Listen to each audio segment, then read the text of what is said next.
And there's also another innovation that we made. It's not well known in the media, that we did with MEC. Innovation where we've developed an app, an application, an app on your phone. So children can actually download the question papers, old question papers, and solutions step by step.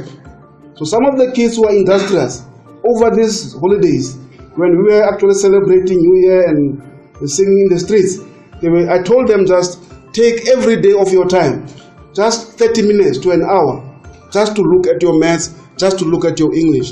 And I think that app has actually made a huge difference. And I must also thank MEC. Our investment in MEC is beginning to show results. You can see that there's quite a number of students now who are getting 90 and above in terms of mathematics. And it's a 6 years partnership. It has been going on very, very well. We are very committed to them. It's an app, it's a company that operates from India. You know the Indians are very, very good in mathematics, but it's also operating all over the world. And then we adapted it when we came in 2009 to our South African conditions.